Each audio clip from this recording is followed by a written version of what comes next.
to write code for both Windows and Linux. And it's not going to be exactly the same. The core of the code should be the same. Ideally, the core, ideally 60% of the code or more is common, both. But we will implement COM objects on Windows, and Linux doesn't have any notion of COM, doesn't know what COM is. So we're going to implement a COM-like functionality on Linux. And so we need to know enough about how Linux works to be able to do that reasonably. I'm going to talk a little bit about that. And I know I have, very mixed. I have a few people who haven't done anything with Linux, and a lot of people have done a lot with Linux. So I try to strike a happy medium. The happy medium is it's not enough for those who don't know anything, and it's way too much for those who do know a lot, but whatever.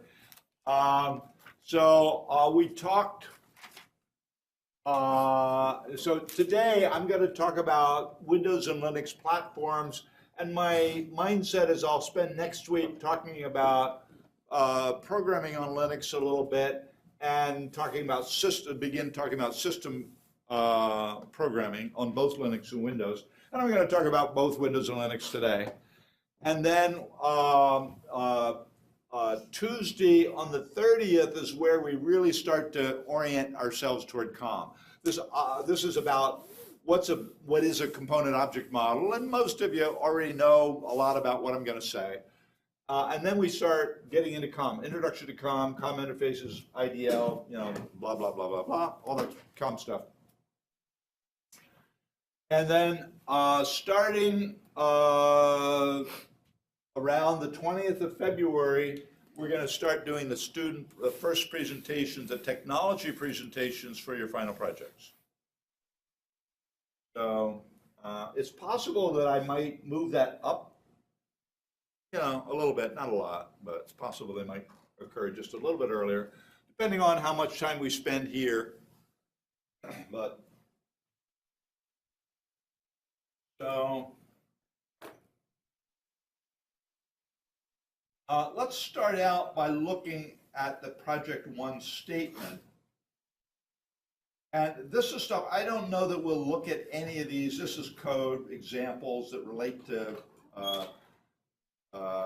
Project One. I don't know that we'll look at any of those today, but what Project One asks us to do is to build a text search facility, which I want to be really easy for you to implement. The model here is to understand the component model, and especially the COM version of the component model. So the idea is that the functionality we're implementing is simple, straightforward. We understand it, almost reflexively, and our real job is to put these component wrappers around it and think about how those component wrappers are going to work. So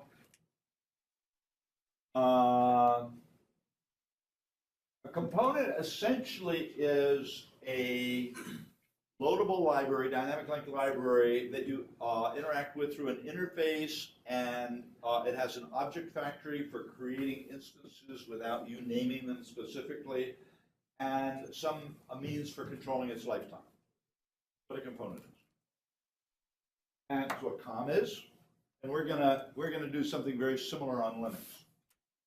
So the requirements are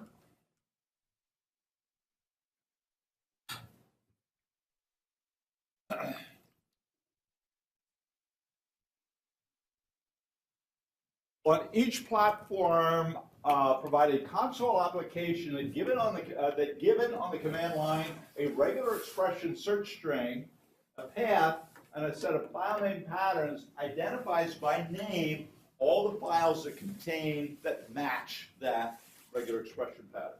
So if there's any hunk of code in that file or text in that file that matches the pattern, you return the name of that file. Okay? It might occur once, it might occur 50,000 times. As far as the console application is concerned, we don't care. Turns out we are going to care a little bit in the middle of this, but and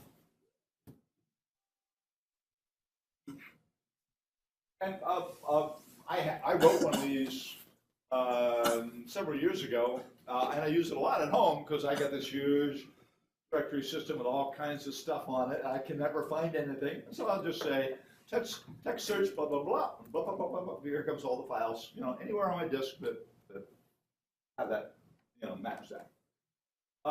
So the previous requirement shall be interpreted to include all the common text formats, text.h.cpp.cs. Optionally, and this is no penalty if you don't. Optionally, will also be interpreted to include Microsoft Word doc and docx files on Windows. And it turns out when we look at there's a calm way of accessing Word and getting Word to tell you, to show you its text.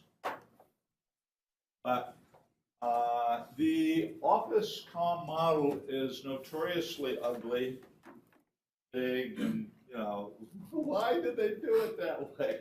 What is going on here? So, that's one of the reasons it's absolutely optional.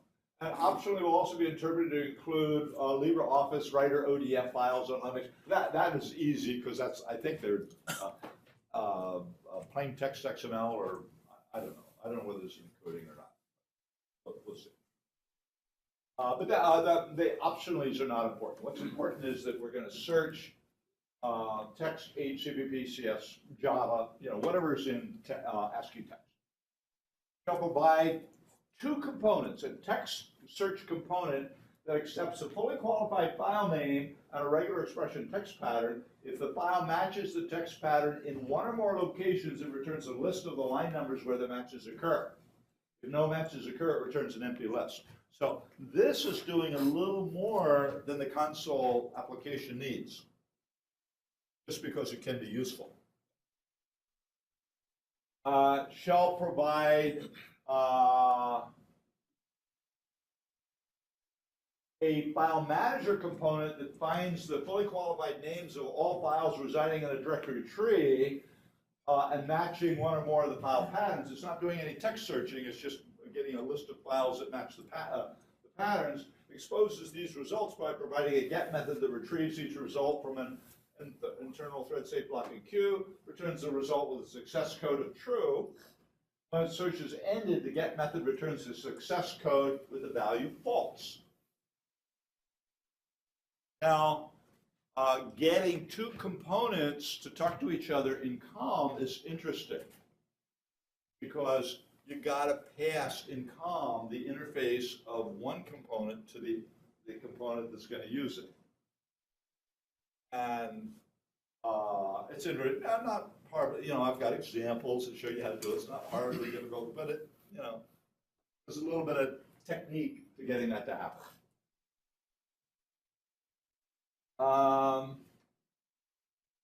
So you got these two components that are interacting, and a console application that's using the two components shall use a PowerShell script on Windows and a Bash script on Linux to demonstrate that the application and its components implement the required functionality. Now, in truth, those scripts can be really simple. Do almost nothing more than run it. Okay. So if you run out of time, you say, I'm going to talk a little bit today about PowerShell if we have the time, and I'm going to talk a little bit about Bash, and so. My intent is that you do enough so you learn a little bit about what that scripting is all about. But you can get away with doing nothing but just executing. If push comes to shove and you're running out of time, those scripts can just execute them. That's okay. Okay, so clearly we got to be able to develop code on Linux as well as on Windows. And we need some tooling to do that. I'm going to talk about that over some today and some next time.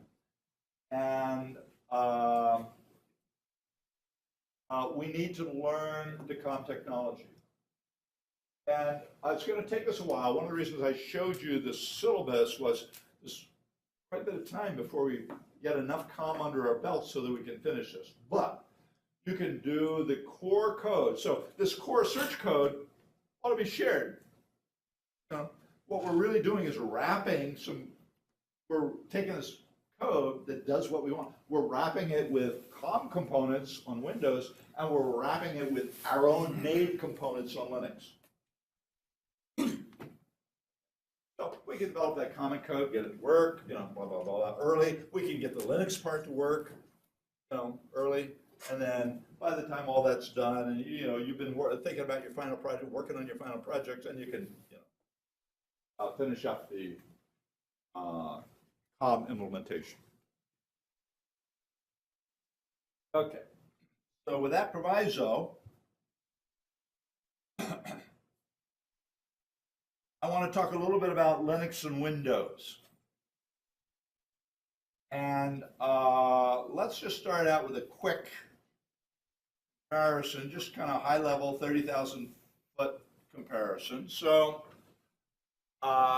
Windows, so Linux has multitasking, virtual memory, memory management, shared libraries, demand loading, blah, blah, blah, all the things that you typically expect of a full-up operating system. And Windows is, yeah, me too. But as well, Windows has the unique characteristic that it is creating and managing graphical user interface windows, that kind of window, in the kernel, in the operating system itself. It's not in the kernel, but in the operating system itself. Linux doesn't do that. Unix doesn't do that. Macs don't do that, because Macs are just Unix, the mock kernel of Unix.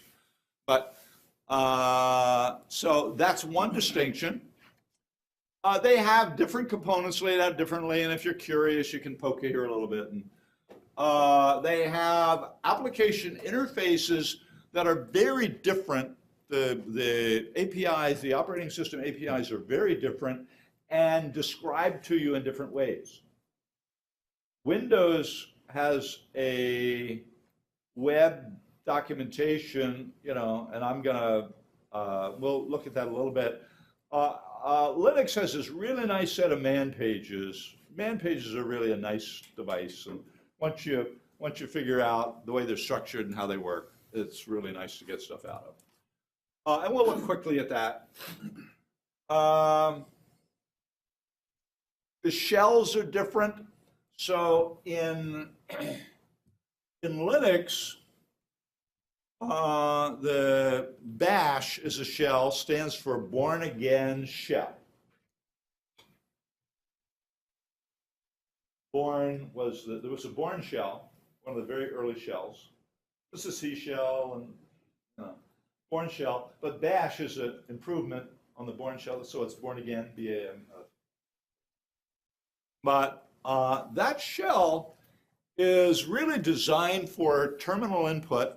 Work with that shell from the command line, and it has a very specific, Linux, because it is derived from Unix, has a very specific communication model through ASCII text.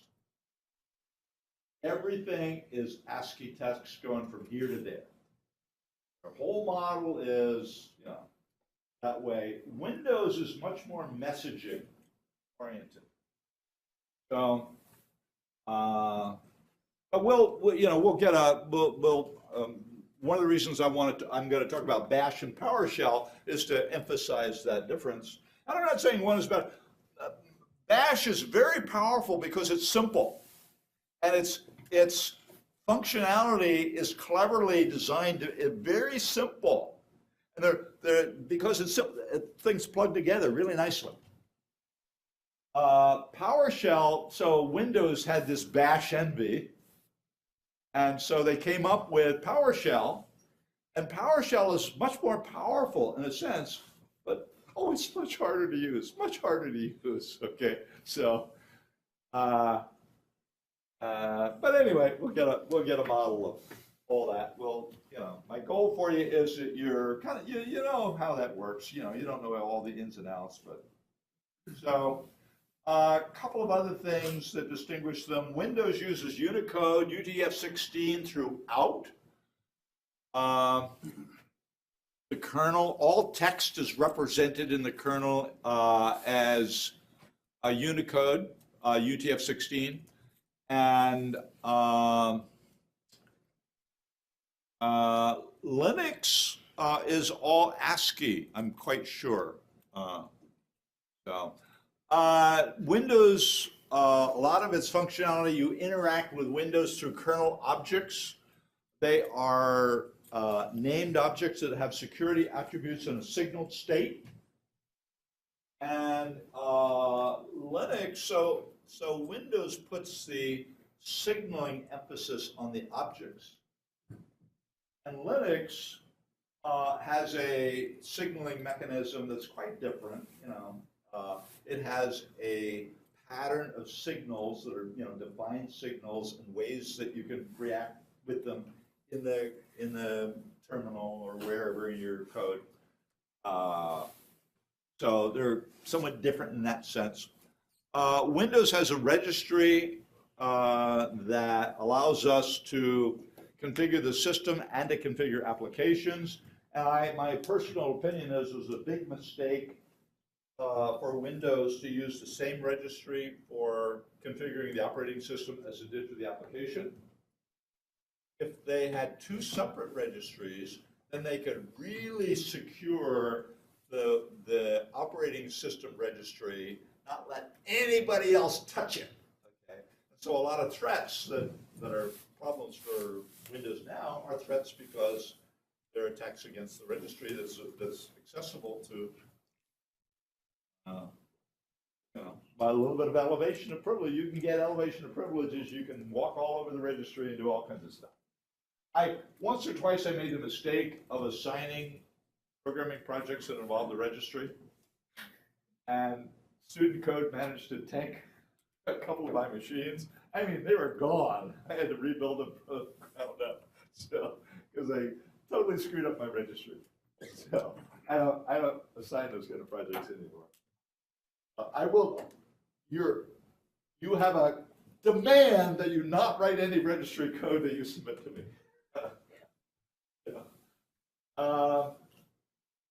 GUI windows are created and managed by the kernel. Windows messaging.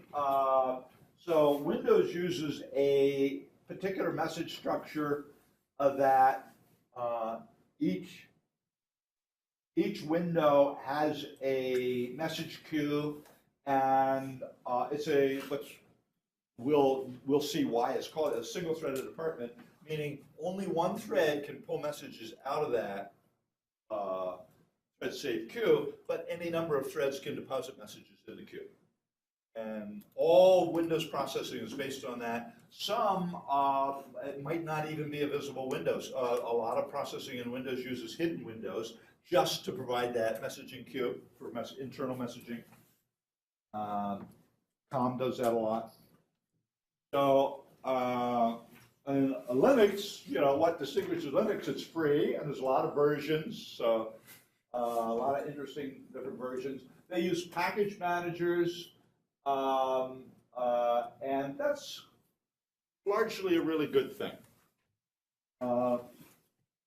Windows has taken several stabs at package managers in the past, and Visual Studio uses a package manager, and there are some, but not nearly as widely used as the package managers in Linux. Everything happens with package managers in Linux, synaptics. Depends on whether you're using a Debian-based or Fedora-based or whatever. Linux configuration data, instead of being held in a Windows registry, is kept in files in key directory locations like etc. GUI windows are created by an external Windows server, not XLive server, not the kernel. POSIX message queues send text messages. Windows is sending integer messages and pointers to data structures. And Linux is sending text messages. there was two major flavors of Unix and Linux. The system, fairly modern flavors, System 5 and POSIX. And almost everything is really POSIX now. They've kind of gotten away from System 5. But, FIFOs, name pipes, one-way communication channels, signals. Here's that signaling mechanism. Instead of having kernel objects that have signal state, there's a signaling mechanism that's provided in the kernel. Okay, so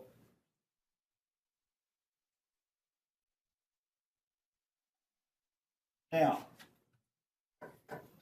let's skip over Windows for a minute, go to Linux, and then we'll come back and look at Windows. So here's my view of the Linux technologies. Can you guys see that in the back? Rama, can you see that okay?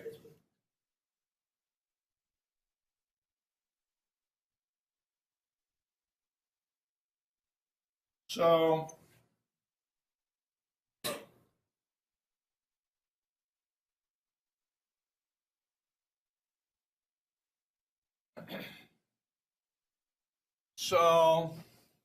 there's two main APIs, System 5 and POSIX, and almost everything is done these days. Most system programming is done against the POSIX interface, but I think most flavors of Linux support some of each. There's some System 5 calls and some POSIX, mostly POSIX, but there's some lingering System 5 stuff. So there's this Linux API that sits on top of the Linux kernel, and there are things that are going on in the kernel. So, for example, so here's native code, and you can have pointers to C++ objects. You can have handles to things that reside in the kernel. There's a shell that might be a bash or a C shell or whatever it is, and an awful lot of the interface is glib, new C library. So when you look at the man page documents, the API, it can be confusing about, are you talking about the real Linux API, or are you talking about the glib, GClib, that reinterprets those API? And it's kind of hard to tell. Once you're used to the man pages, it's easy enough to tell, am I looking at the library calls, or am I looking at the real system platform calls? And it doesn't really matter that much for most code. For the code we'll write, it doesn't matter which calls you're making. But anyway, and in managed code, Java or Python or whatever, and the managed code talks to Java packages and can talk to objects down in the kernel. And there are some useful, GUI frameworks. Original one was Abstract Windowing Toolkit, and then Swing was a little better. And I understand that Java FX is pretty darn good. Is there any mainstream Java programmers here? Anybody that's used Java FX? I've been told that it's kind of like WPF, Windows Presentation Foundation. So whether that's really true or not, I don't know, but I haven't used it. And for native C++ code, there's older, clunkier Qt and GTK Plus and so on are frameworks for building graphical user interfaces, but they're really clunky. Old style, here's this fixed architecture that's really hard to bend to your will, and function calls you can make on it. Unlike the markup driven, so Windows Presentation Foundation is markup based. It's easy to, manipulate the layouts any way you want. And, it's really, really, really nice.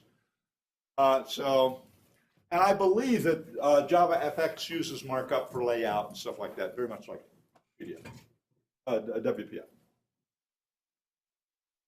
Okay, so.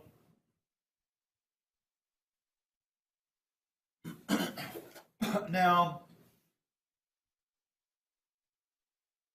there's this very special directory structure in Linux, and it's a really good idea. They partition stuff in a very logical way, except that they don't always live by their own rules. You know, uh, some folders are supposed to hold system-wide binaries. Some folders are supposed to hold user binaries. Some folders are supposed to hold system-wide configuration. Some folders are supposed to hold user configuration. And in every Linux system I've ever seen, they're kind of mixed up. They, there'll be some system-wide stuff where there shouldn't be, and some user-defined stuff where there shouldn't be. And I tell you, I have a hard time. The package managers are great for installing for you stuff, so you don't have to worry about that. But if you download something, like I downloaded Eclipse from the Eclipse site to get the most recent version of it, and it didn't come with a nice script that stuck everything where it ought to go, so you had to figure out where it went, and I gave up, basically. So I'll have a little bit to say about that, maybe today, if not next time. But there is a very sensible, logical, and you need to know a little bit about this directory structure, and so you can find stuff you're looking for. You need to know a little bit about this structure and what's intent. And this is a nice resource for it. Understand that people don't always live by their own rules, but it's a pretty nice layout. Ubuntu has a modification of that a little bit, but there's descriptions of the Ubuntu. I'm using Ubuntu, that's why it's here. Here's the Linux desktop structure. So there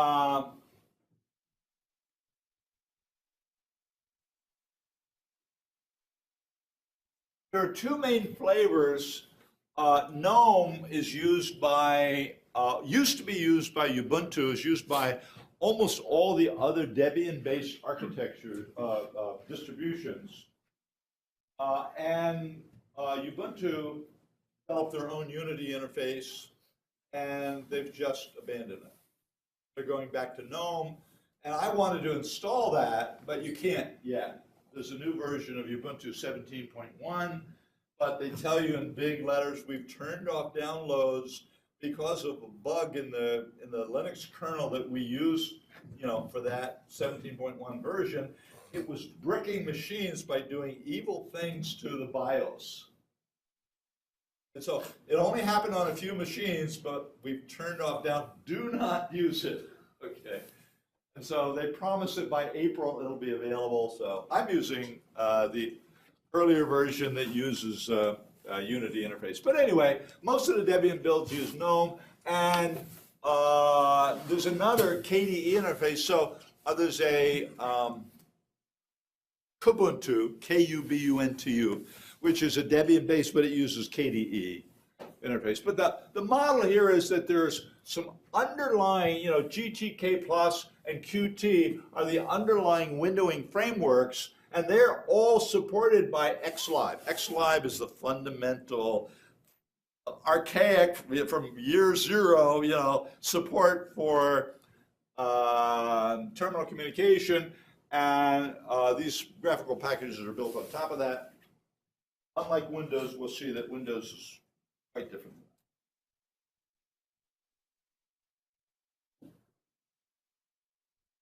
The POSIX library, this is a link you want to remember, because what they do is they list many of the important header files that you need to include, and gives you a little description for them.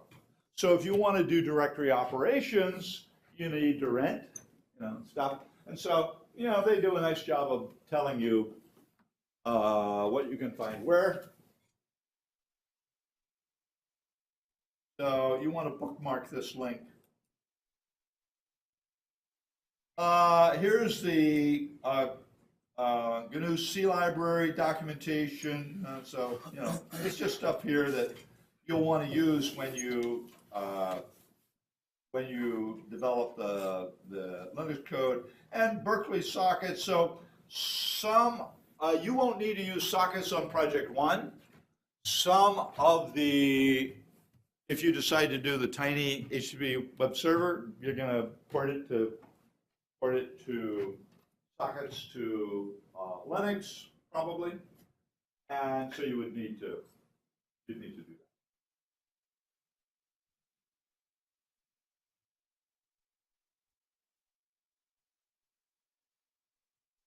Okay, I'm going to come back to those Linux programming environments toward the end after I've talked about Windows. Just a quick click. This is a summary I put together of all of the shell commands that I found useful and used a lot. And it's a nice dictionary. Really helps you. You know, I don't use Linux that much. I use it a little bit at the beginning of this course once a year. And by the time I get to next year, I've forgotten it all again. And so this is a nice little help to figure out what to do.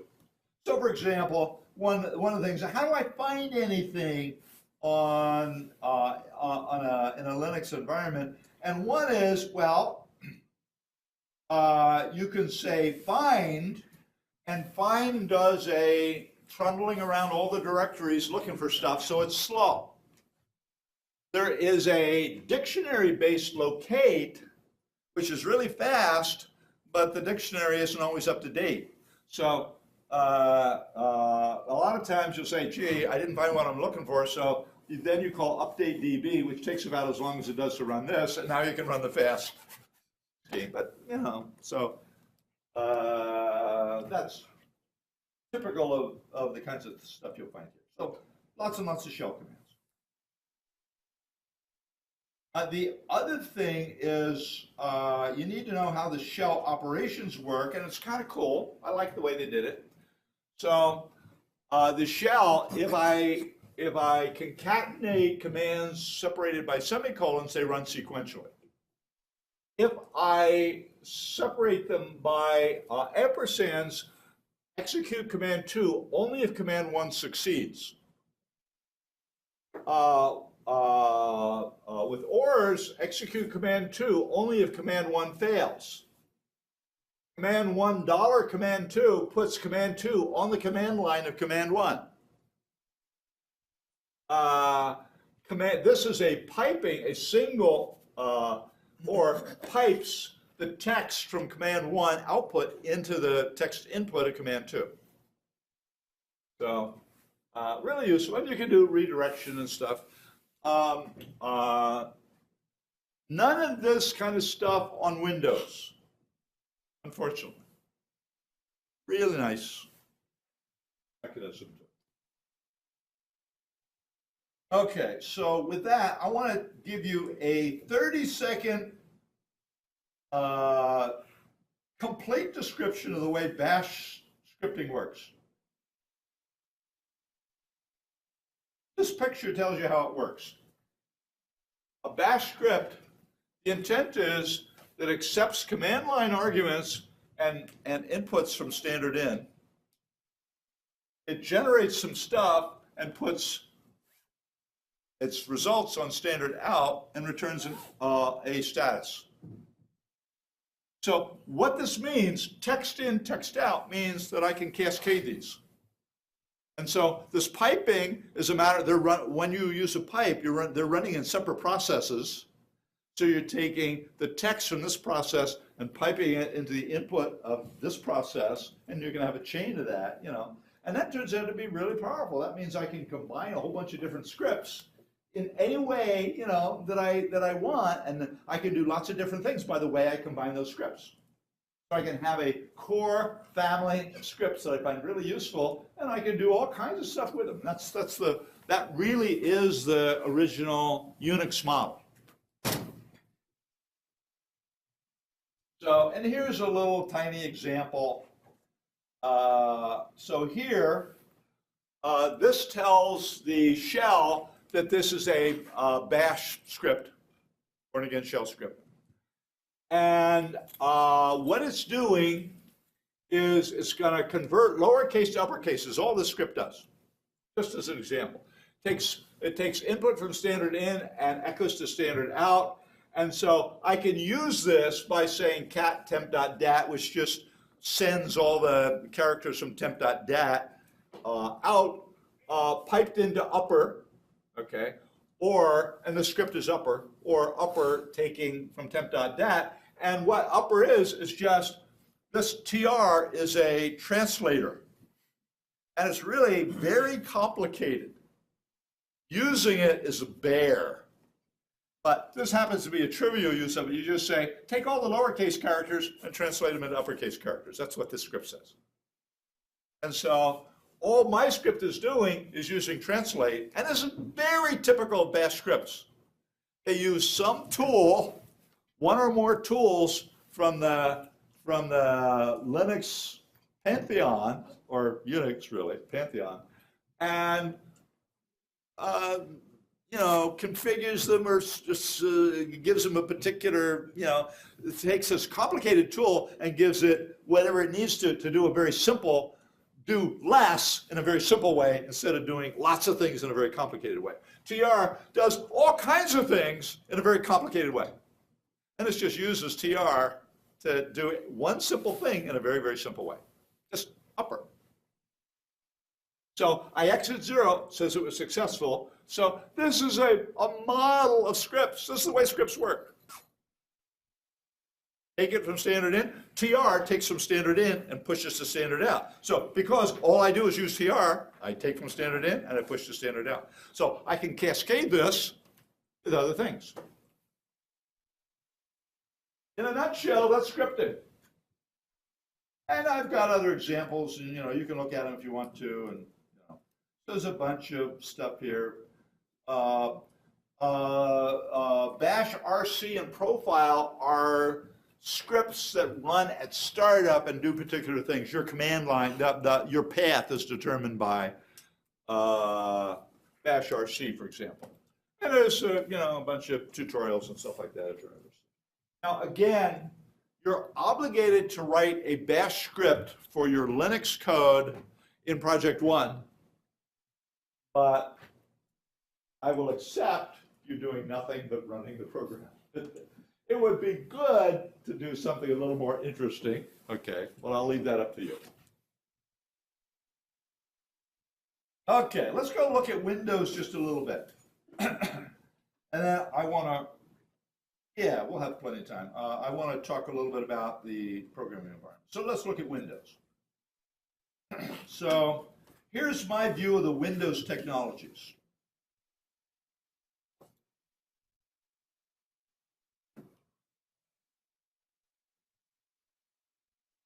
So I have a kernel that's hosting kernel objects. I have a Windows API, and part of that Windows API is COM runtime.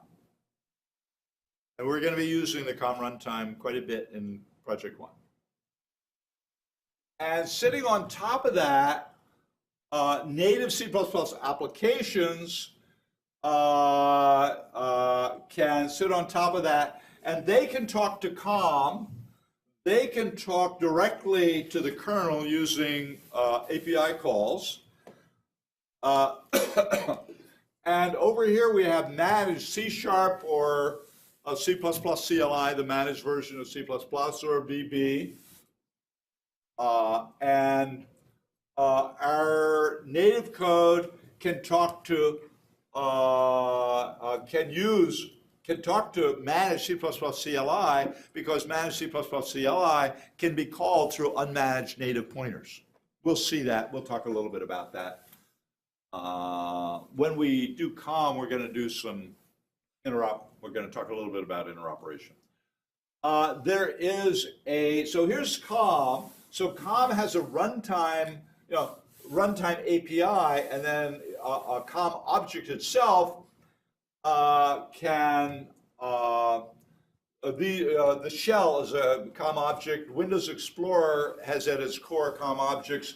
The CLR is a COM object, and this is some other COM object. And we can communicate with all of those from native code using pointers, and we can talk to them through managed code using a managed reference into COM. And there's another component that sits on top of COM called WinRT. And this is what Windows Store applications are built using, and they're really wrappers around COM. WinRT is really, it's a new, so native C++, cool, we know what that is. C++ CLI has very C++-like syntax, but it's not entirely C++. It really is a managed code, and it has a .NET object model. WinRT is a different variant. It's not the same language as C++ CLI. It's a different C++ X or something like that.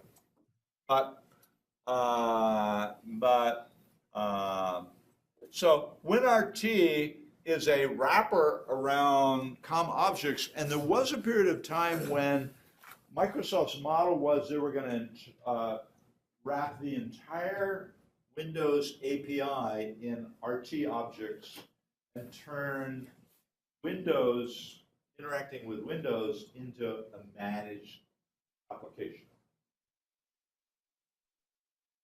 And they abandoned it because it didn't work. There was stuff they couldn't, a lot of stuff they would work just fine, but there was a lot of stuff they didn't do. I'm getting very mixed messages about whether they really intend long-term to support WinRT. Microsoft has a long history of generating a whole bunch of different interesting technologies, and some of them exist long-term, and some of them die out after 3 years. So you can spend all kinds of effort, working on tech, and it just disappears. It's gone. Okay.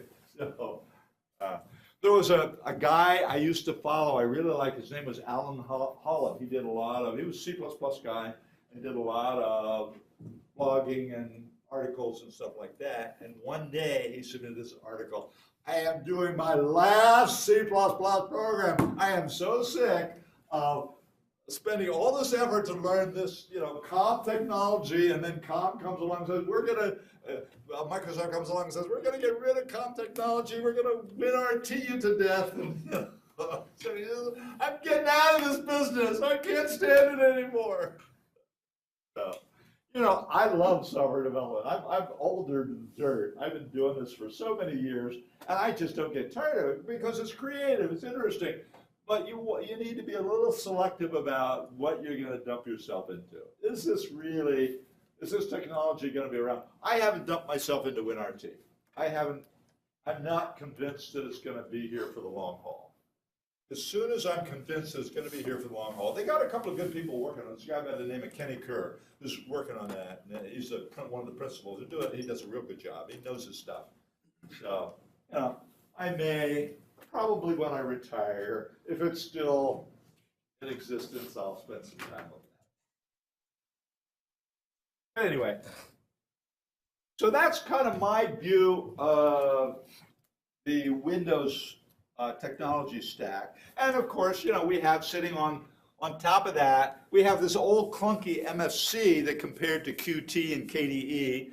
And we have beautifully constructed WPF and WCF, which are managed code frameworks. They're lovely. You've used them. You guys who took SMA have used them, and you know how good they are. There's also a dynamic language runtime, DLR.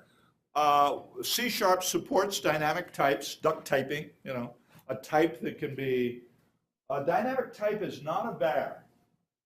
A var is a static type that isn't determined until some point in runtime when you tell it what it is, but from that time on, it's fixed. But a dynamic type is really dynamic. I can change it anytime I want.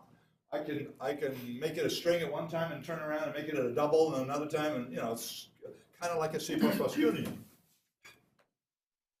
And I remember when it was in C#5, I think that, or maybe, no, it was before that, maybe C#3.5 or something, when it was introduced, the dynamic typing was introduced.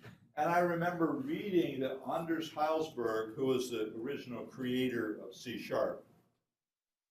the original modifier of C# from Java, okay, he was really against dynamic. He didn't want to see that in the language. It offended his sensibility. Okay, you're breaking the type system so badly that we spend so much time getting to work right, So. But it's there. I don't use it much. there are a few. Really, this was invented to make it easier to interact between managed code and COM. That's really what DLR does very well. It helps you, a lot of stuff, when you write a client for COM code in native C++, we'll see that it's complicated. When you write a client in C# for COM, we'll see it's trivial. All that complication went away. And it went away because under the covers, DLR is doing its thing.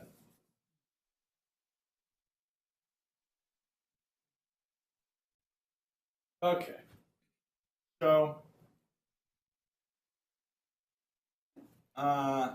two more things I really want to talk about. In Windows directory structure, you know what that is, components. Quickly, I want to take a quick peek at this API list. So, Windows API, wow, that's pretty big. Keeps on going and going and going and going and going and going. And now, but that isn't, what do I want to, so, you know,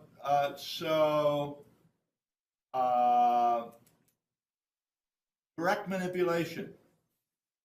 Gee, that one bullet became all these things. And when you click on these, that one bullet becomes all, there's thousands and thousands and thousands of function calls in the Windows API. It's enormous. So, but this is a nice reference for it. You know, sooner or later in your career, for this course, you won't need to do a whole bunch of poking around. Anybody that works on the library, you know, this common library, the library that provides common interface and implementation for both Windows and Linux. If you decide you want to work on that project, you'll probably need to poke around a little bit in the Windows API. But other than that, you probably won't. I want to show you what PowerShell is all about.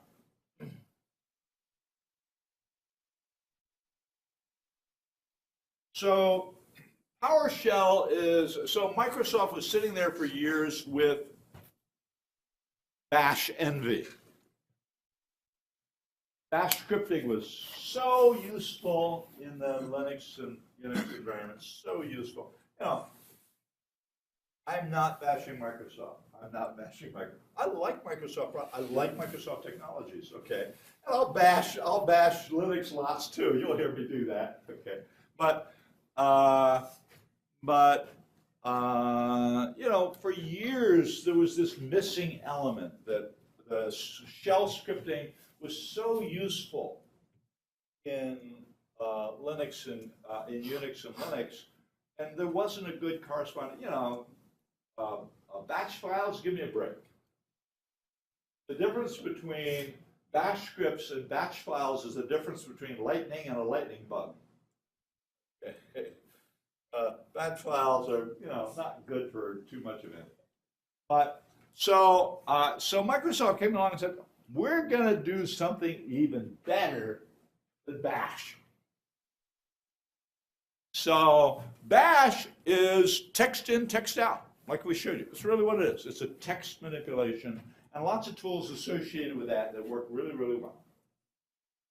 Bash scripts are very consistent with the Unix Linux model where everything is a file.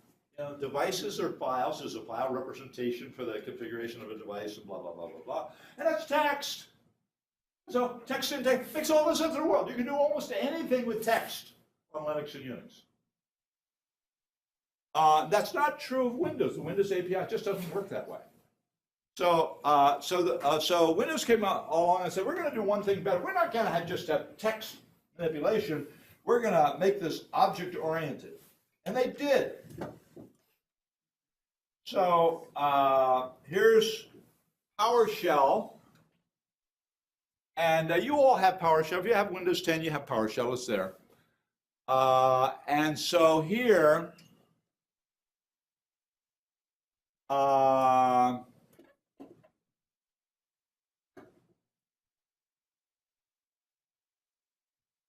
what am I doing here? So here I have started PowerShell interpreter right here. And this is my prompt, okay? So now this is a PowerShell command. I'm in the interpreter, so this is a PowerShell command. Set location to CSU 687 presentations PowerShell. And then ls, show me the contents of the directory, and here it comes.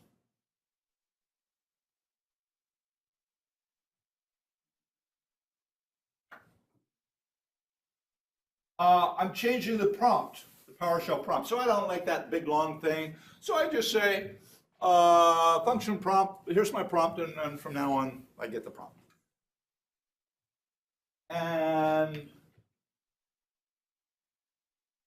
I can run PowerShell outside of the interpreter. So here I'm saying I've gotten out of the interpreter, and now I say PowerShell command get process I star.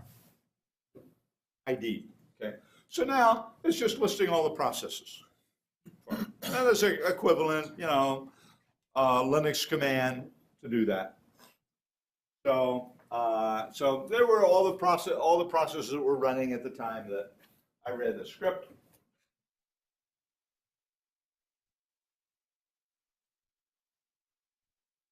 And now PowerShell get child item. So this is now showing me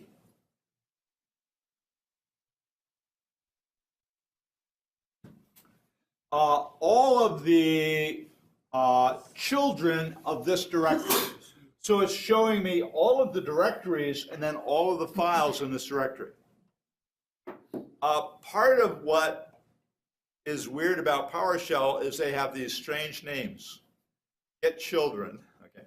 What they're trying to do is make these names universal names so that they work for it's not just files and directories we're trying to get. It's I'm in any kind of container. So a directory to PowerShell is a container.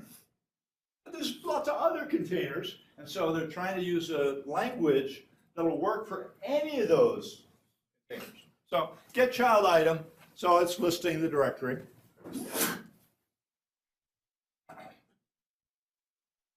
Now, here is list just a subdirectory, so I would do that by saying get children where object is a container. What a crazy language. Okay, but it works. Once you get your arms around that crazy language, it works. Okay. So, and there's my subdirectories.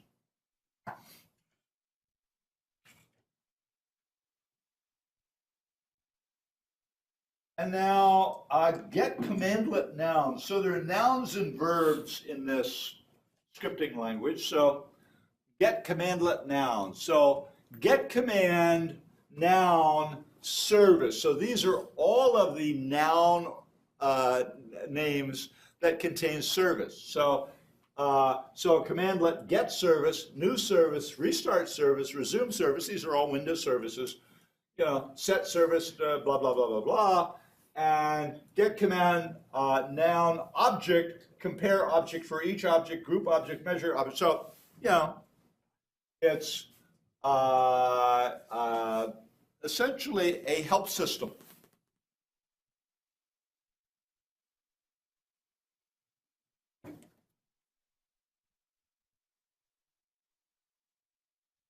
Find command relating to processes.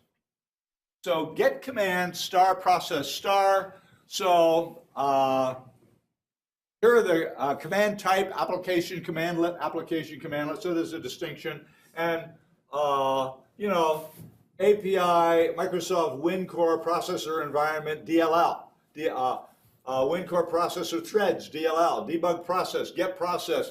So these are all commands that relate to, that in their keys have the word process.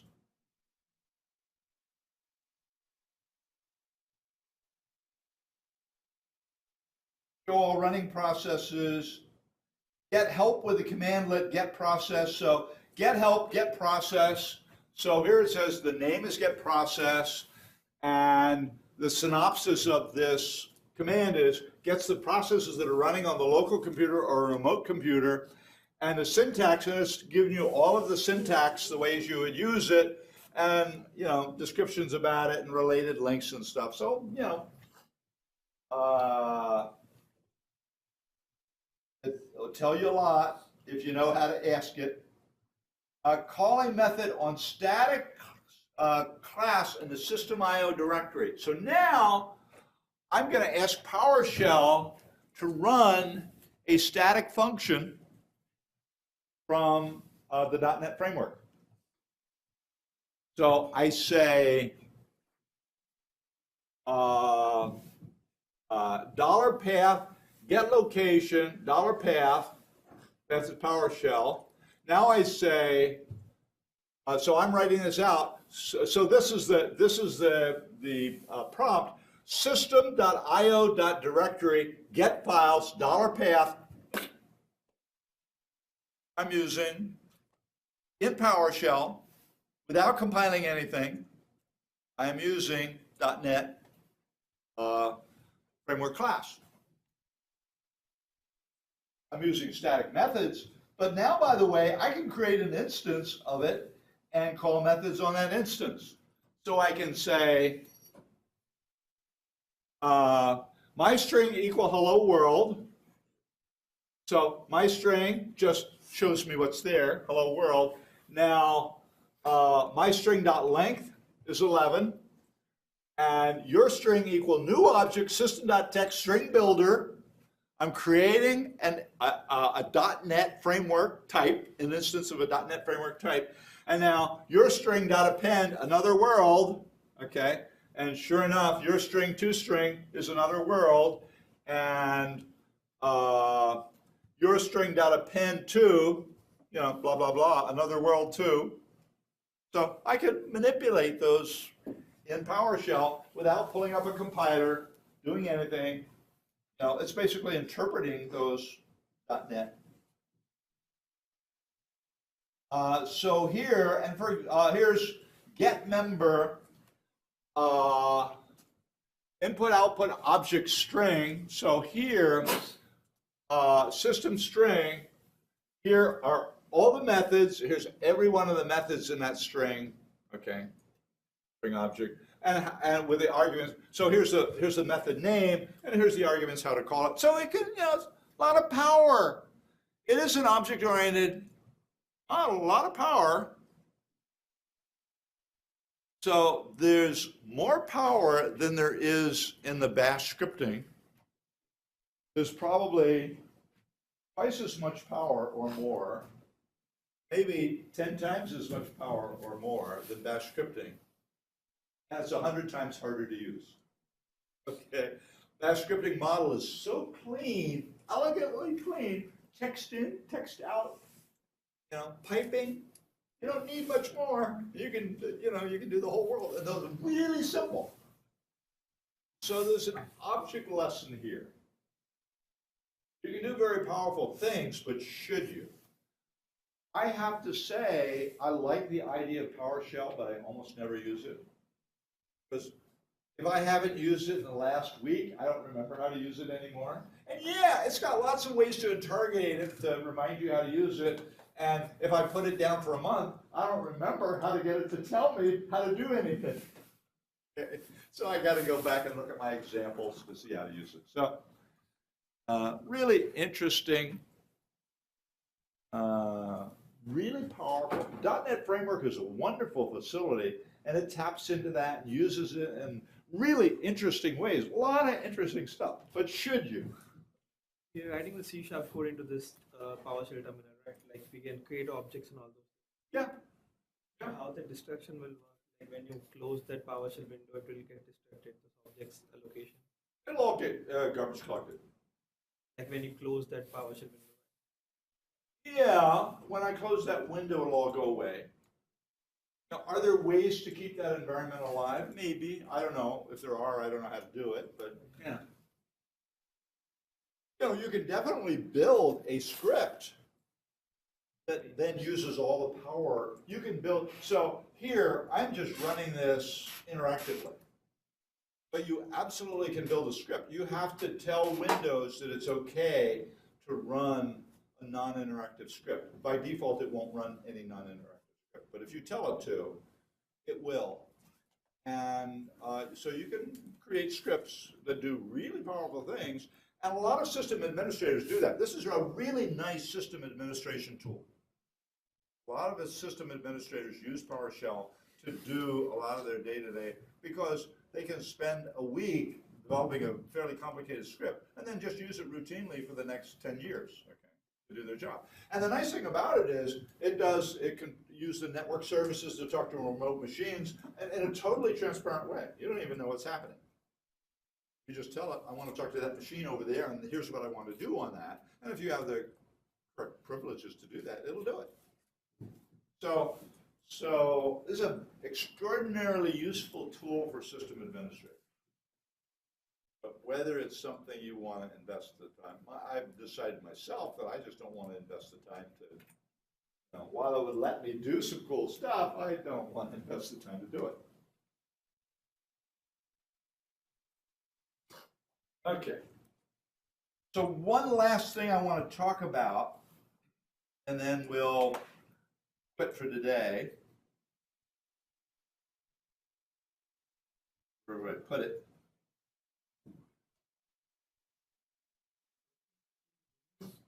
One second, I just want to find, where did I put that? Doggone it.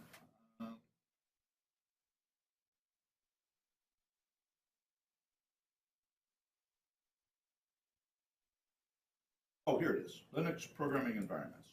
So I want to talk a little bit about, so we started out talking about Project One, and I want to talk a little bit about how you set up to do Project One. And a lot of you I know this stuff. You know, you can go into Park or you can get up and leave or whatever you want, but anybody that hasn't done a whole lot of Linux work, this is aimed at you. And that includes me, because I haven't done that much.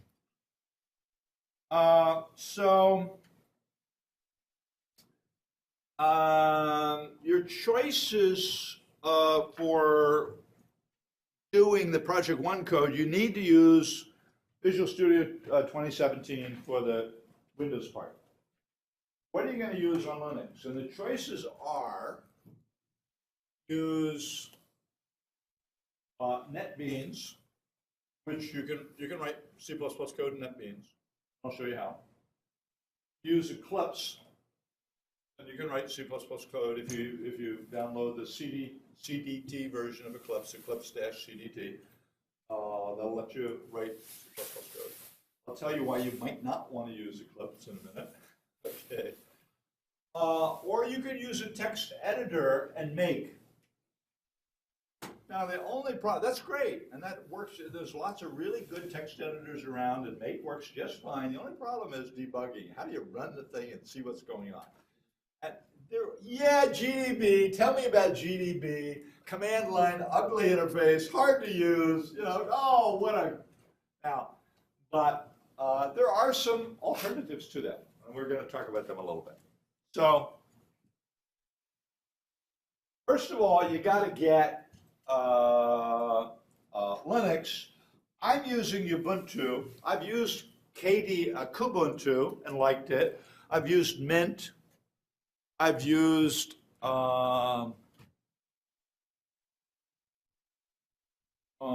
what's the one? There's one that is trying to look like a Mac, and it's okay, but I keep coming back to Ubuntu, even though I don't like the Unity interface much. Ubuntu is the simplest and easiest to use. So I'm currently using Ubuntu 16.4, and I intend, as soon as the 17.1 version with GNOME comes out, I'm going to convert to that. at least I'm going to pull down I'm going to install that in my virtual machine and decide if I really want to use it or not. But I'm using Ubuntu, and I am hosting that in VirtualBox. The options are to host it in VirtualBox, or VMware Player is free. I find VirtualBox a little easier and a little more effective than the free VMware Player. VMware itself is really nice and can do much more than VirtualBox, but you have to pay for it. The Player is free, and they stripped out an awful lot of capability from Player, because they want you to buy the. But anyway, so I'm using VirtualBox 5.2.4. It works pretty well. I'll run it for you in a minute. And you can install. It used to be a little hard to get the versions of the compiler that would run C++ 11, and you need to run C++ 11 for this project.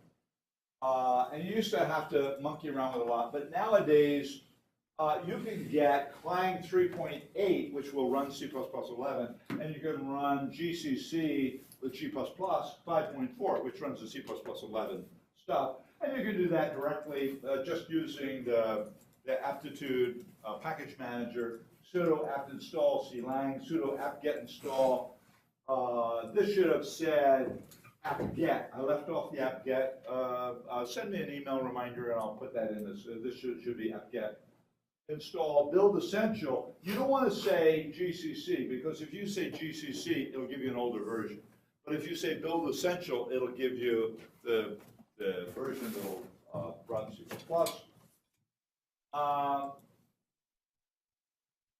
If you're going to run NetBeans or Eclipse, you need the Java development environment.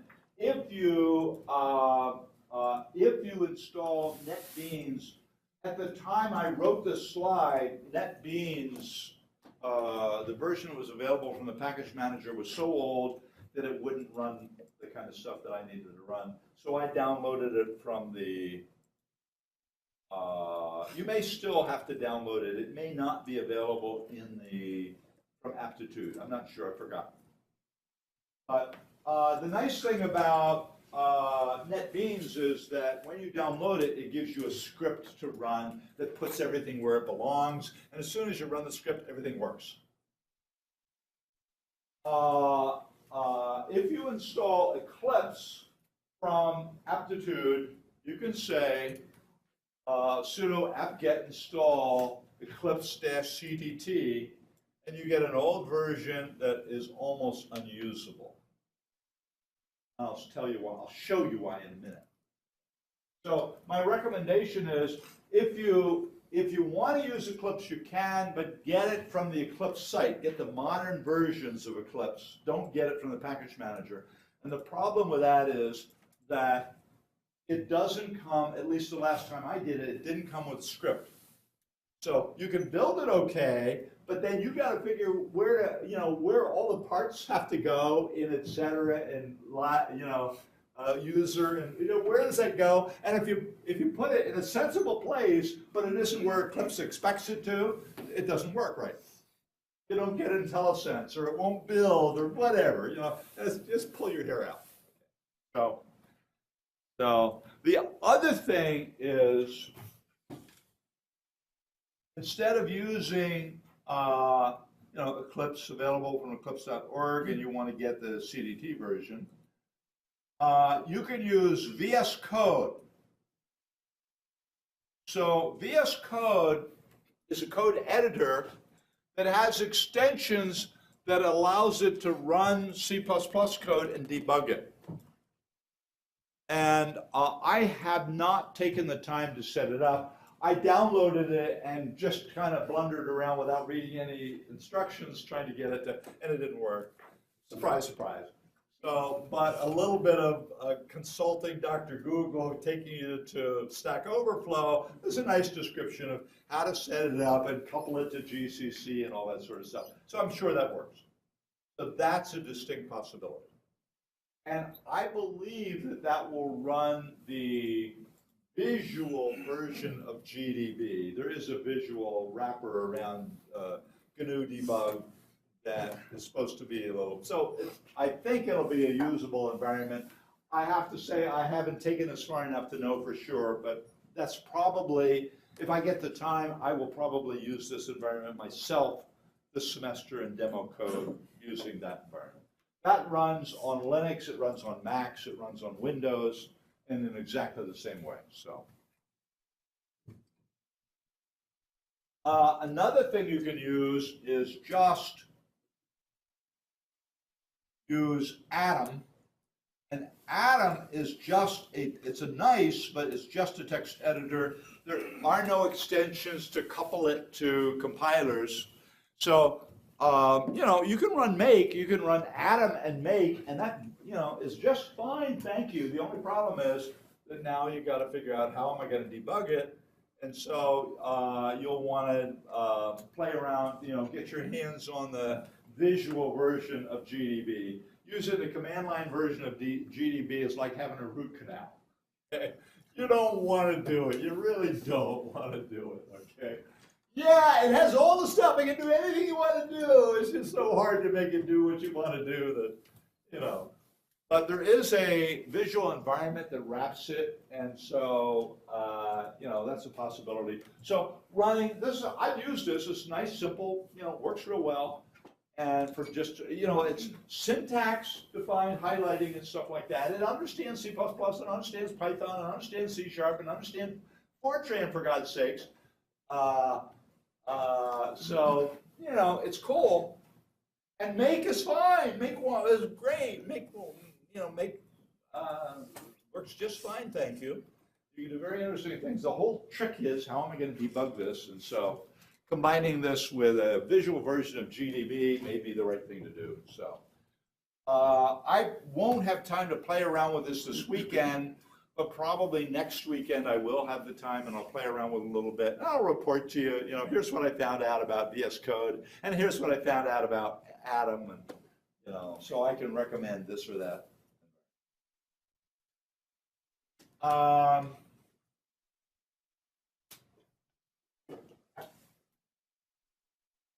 Here's a really nice make reference. So make reference is a clear, simple tutorial. This is somebody's blog. That's really nice, a really simple make. Make is a functional language. It's declarative. And that makes it powerful, but it also means that the thing that you normally expect to happen when you write something doesn't work quite the way you thought it would until you get used to that declarative model. But it really works well, and this is a nice, simple. I'm an old guy. I need simple explanation. Don't tell me anything complicated because I probably won't understand it quickly because my old brain isn't as agile as it used to be, and so I'm slower, and I kind of but this is a real nice nice description. So these are possibilities for you to think about. If any of you, this weekend, if somebody wants to take on VS Code and get it coupled up to G++, and visual version of debugger, or there's another debugger extension, if you want to do that, I'd love to have you stand up in class on Tuesday and show us what you got. So, are good. So all you guys, if anybody wants to do that, you're welcome. I'm just kidding. No, I'm not leaning on you to do it, but if somebody wants to do it and show us, we'll pat you all on the back. You'll get lots of kudos and say, thanks, Eric. Oh, that was good. So, or Christina. Christina's cool. She's an undergraduate. She's been doing really great work. She got an A in SMA last semester. Was it last semester? It was last semester.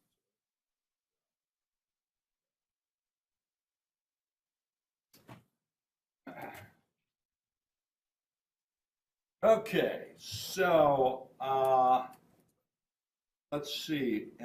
Oh yeah, just the last thing I wanted to do. So let's just pull up. I'll tell you why you might use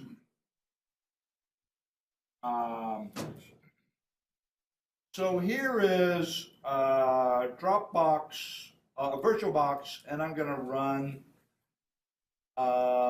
Big Ubuntu.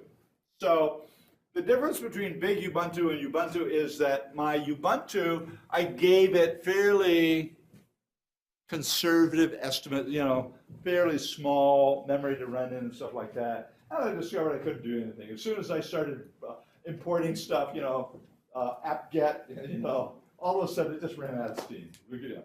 The other thing you got to be careful of is how to get files into and out of this. So Dropbox is a great way, except that don't install Dropbox in your virtual machine. If you do, as soon as it starts to synchronize, blam, you ran out of memory. Okay, I have lots of stuff in my Dropbox. I'm using 40% of my 16 gigabyte allotment or whatever it is, and so I installed and I just watched it blow the machine away, blam.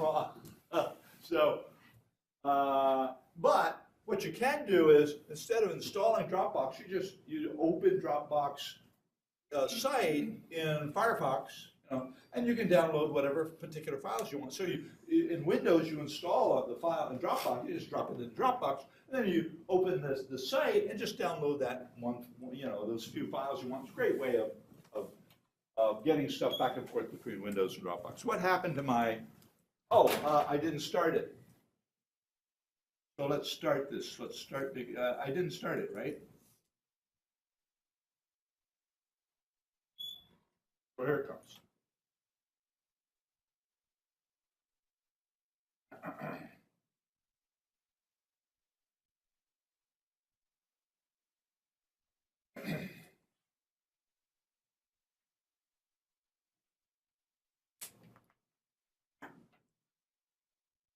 And this machine has an iCore 7 processor and 16 gigabytes of memory. So Dropbox, the virtual machine runs pretty well, pretty reasonable. I don't know how it would work for you if you have a less powerful processor and less memory. Probably might get a little slower.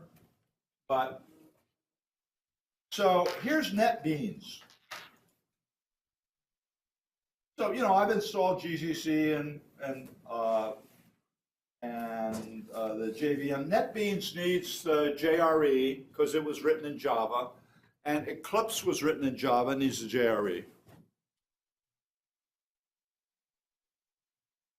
This isn't the latest NetBeans. This is 8.2. I haven't updated it, but now one of the things that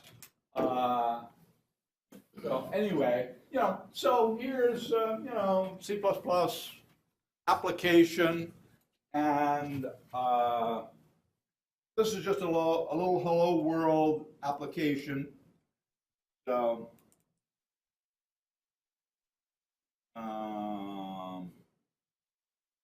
loading.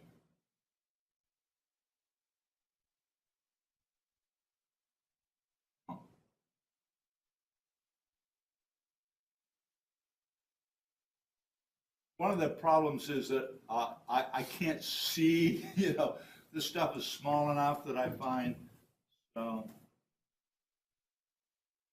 you should be opening up the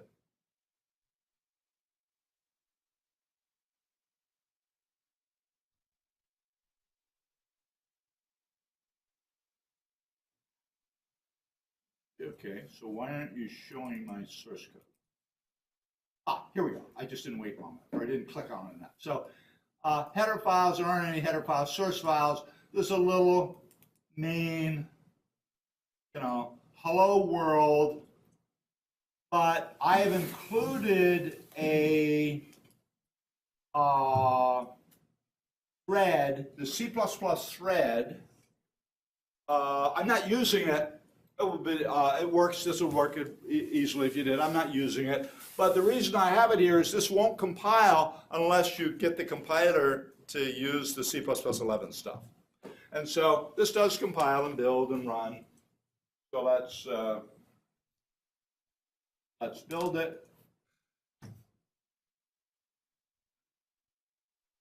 So it was successful. Now let's run it. And It says hello world. Now let's go back to the build. And you'll see that